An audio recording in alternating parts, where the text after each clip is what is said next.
26 First Alert Radar Net. With up to 10 times the resolution of other local radars and technology that can pinpoint right down to your street. First just got faster.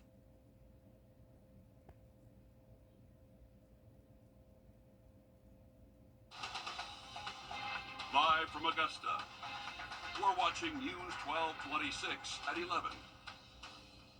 Demolition crews working around the clock tonight on I-20, tearing down a bridge brought down by a fiery explosion early this morning. You're looking at footage from the Department of Transportation as crews begin that work.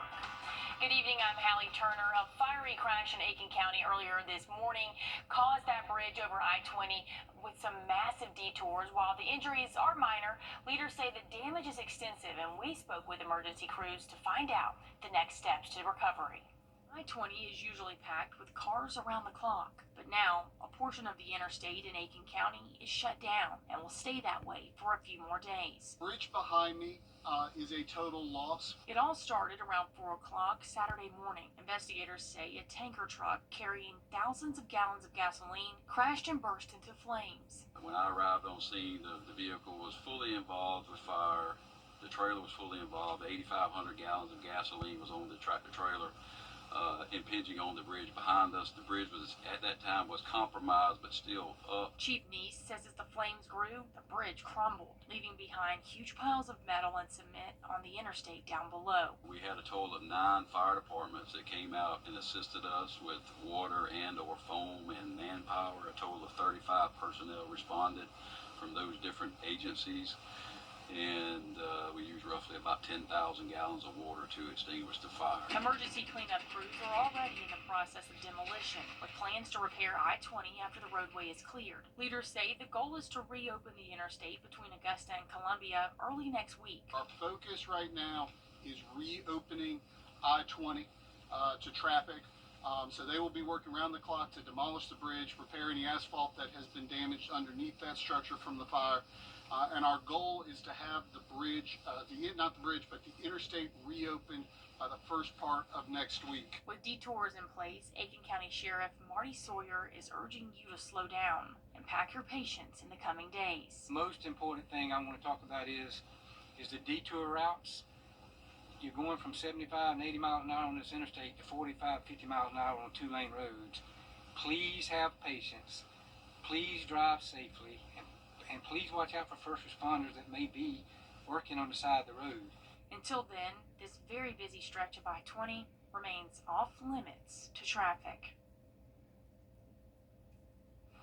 Now, once the interstate is cleared, DOT leaders say they will launch another emergency contract to rebuild the overpass, but that is expected to take months. Now, Emily, there are some severe thunderstorm warnings. Earlier, we had some just as we were walking back into the station from dinner. So should people still be on the lookout tonight?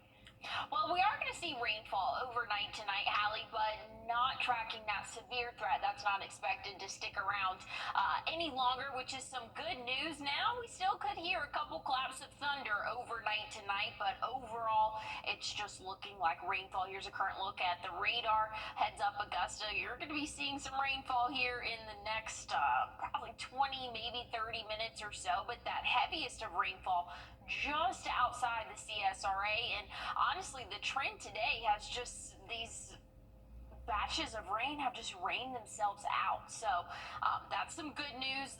Really not tracking any more thunderstorms for our area. Overnight tonight, we can expect to see those temperatures dip to right around 70. So a very mild start to our Sunday morning. And hey, things are looking really good for your Father's Day. We can expect to see highs right around 90. We'll see the sun plenty, but there is going to be a small chance of those afternoon showers. I'll have more look at that coming up. Thanks, Em. And the Richmond County Sheriff's Office is looking for a man wanted for aggravated assault. John Young is wanted for an incident that happened on the 2400 block of Ruby Drive. Deputies believe Young has a knife and is considered armed and dangerous. If you have any information, call the Sheriff's Office. And the Richmond County Sheriff's Office is asking for your help finding a missing man. 67-year-old Edward Jefferson was last seen around 11 o'clock this morning leaving Oxford Drive. He was driving a 2020 Kia Soul with a Maryland tag headed toward Burke County on Peach Orchard Road. Jefferson does have dementia, so if you have any information, call the Sheriff's Office. And President Trump showed up to support President Trump. And summertime means more time for children to grab a good book and read. Friends of the Augusta Library invited people to Dave & Buster's for a summer reading kickoff. There was a petting zoo, live music, and even an author you could meet. Hundreds of people showed up with their families to celebrate the start of the summer with some encouragement to start reading. Library leaders say they don't want this event to be the only time people visit the library, and there are 6 locations for the Augusta-Richmond County Public Library System and even a bookmobile. So if you want to learn more about the library system, you can head right on over to our website at wrdw.com.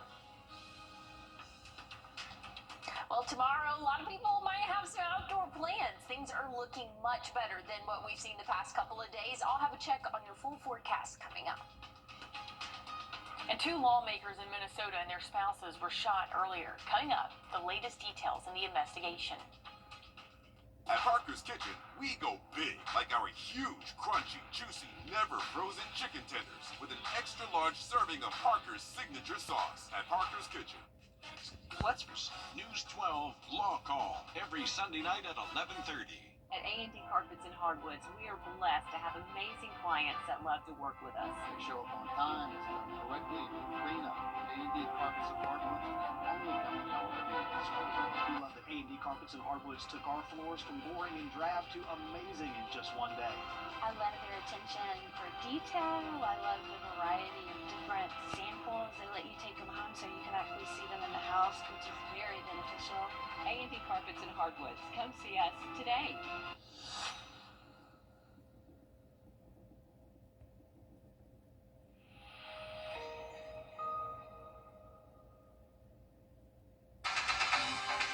Now, your First Alert weather with meteorologist Emily Acton.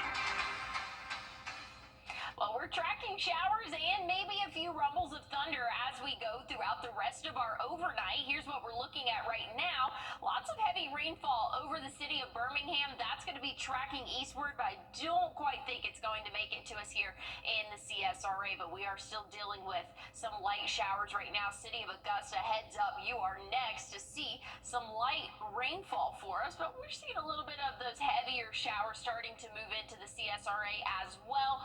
Those are going to rain themselves out, maybe a couple rumbles of thunder, but overall things are looking a lot better for us as we continue to go on through the overnight hours. Dry start to our Father's Day. We'll see the sun at times mix in with clouds, but once we hit the late afternoon, early evening, we can expect to see a pop-up shower or 2. So just make sure if you have any outdoor plans, you have that First Alert weather app downloaded so that you know exactly when rain or lightning is detected in your area. That's going to be a great tool to have because, again, not everybody's going to see rainfall tomorrow, but we do have that possibility for an isolated shower or 2. Monday, things are looking pretty much the same, a copy and paste, but we're going to see a little bit of an uptick here in the heat index, and that's what it feels like outside. So it doesn't matter if I tell you, oh, we're expecting a high of 90. If it feels like 100, that's really what's most important as we go throughout the next couple of days. So again, we're going to feel like the triple digits throughout the work week next week. So just be prepared for that. It is going to be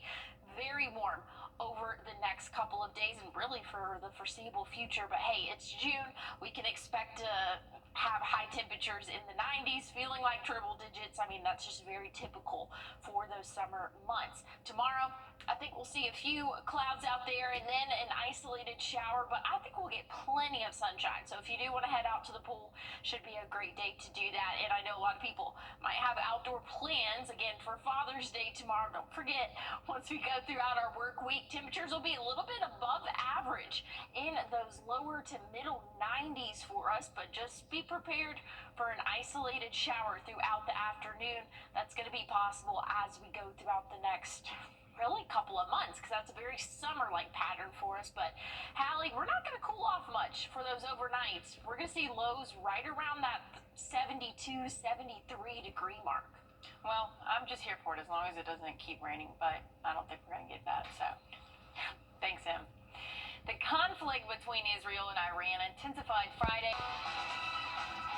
And the Atlanta Braves bullpen made history on Saturday. Coming up in sports, see how many batters they may miss. And as we head to break, here's a live look at Philadelphia and your winning lottery numbers.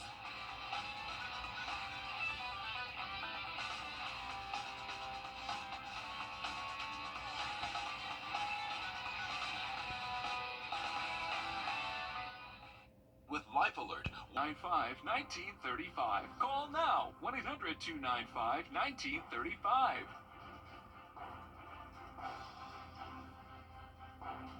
Keep your pets safe in the heat this summer with this advice. Never keep your pets waiting in a hot car. It can quickly cause heat stroke, brain damage, and even death. This summer safety tip is brought to you by Hammond Hills Animal Hospital.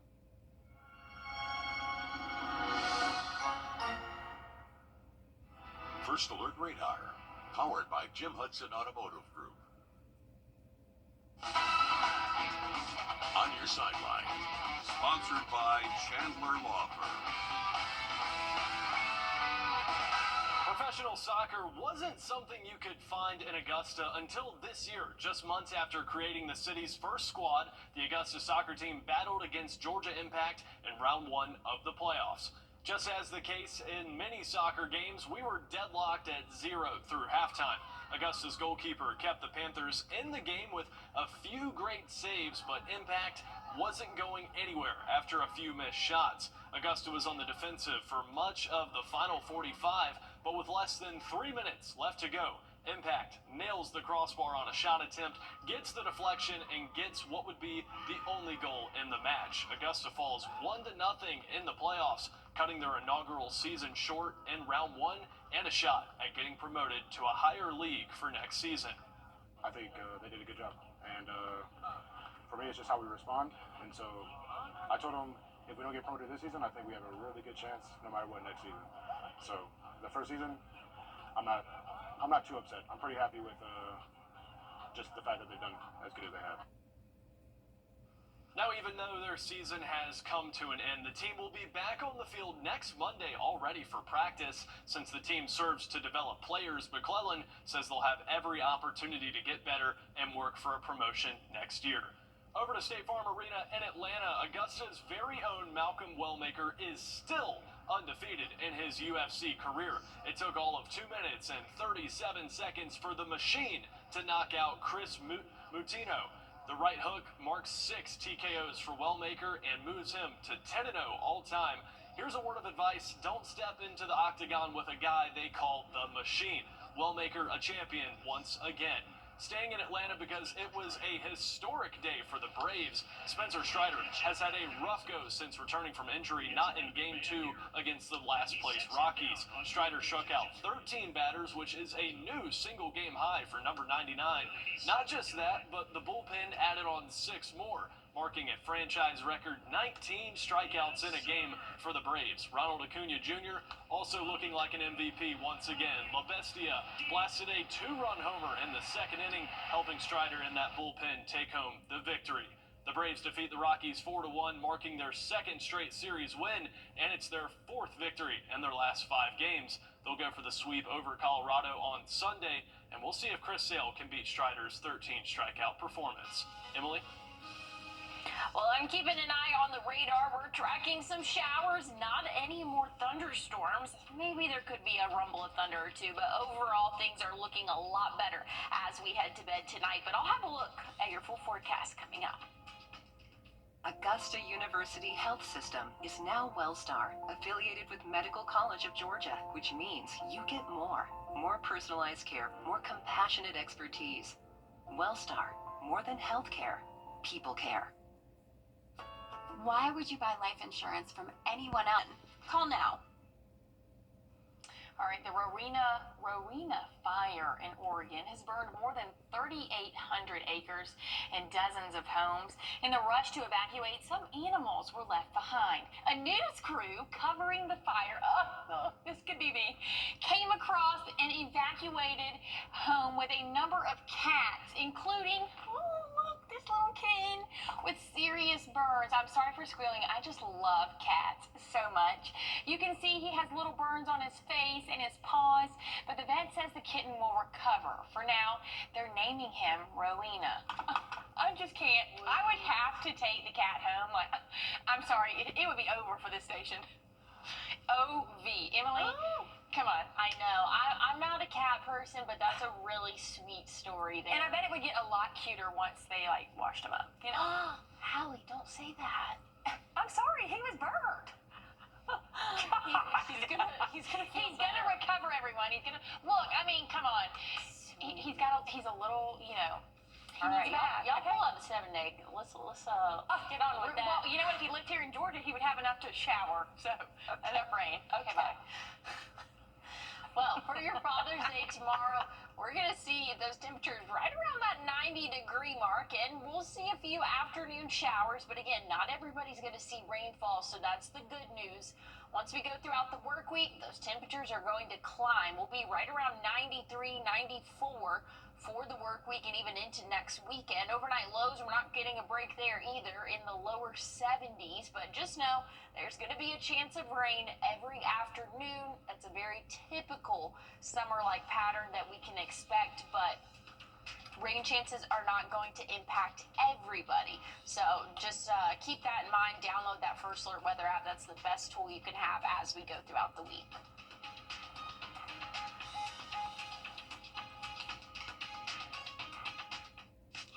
What's for dinner?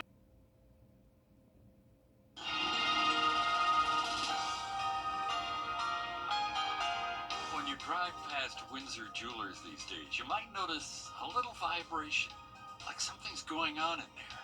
And you'd be right. At Windsor, we just turned 50, and we're celebrating for a whole year. Welcome to our golden anniversary edition of Windsor Jewelers Today. For the next 30 minutes, we'll be reminding you of all the dazzling reasons we've become Aiken Augusta's go-to place when it has to be really special.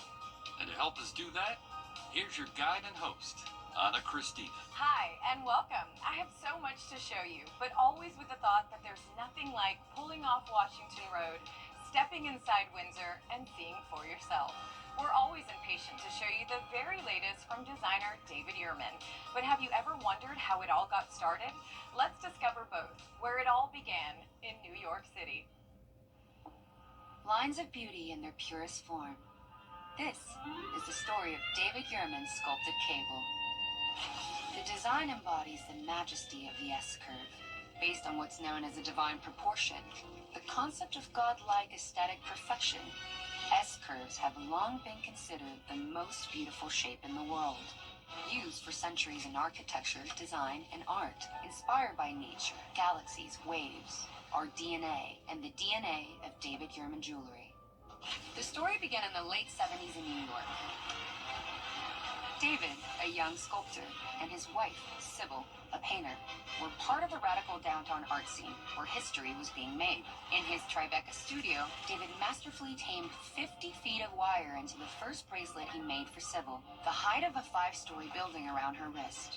And she wasn't the only woman who loved it. And this woman said, "Where did you get that?" And I said, "Oh, he made it." And Sybil took it off. He said, "You'll make more." And together they did. It was the start of a beautiful love story and artistic collaboration that started a movement. A new icon of American designer jewelry was born, and so was a new Yurman, Evan. Through the decades, the movement gained momentum. Evan followed in the path his parents had sculpted. He reimagined the classic design with his own unique point of view.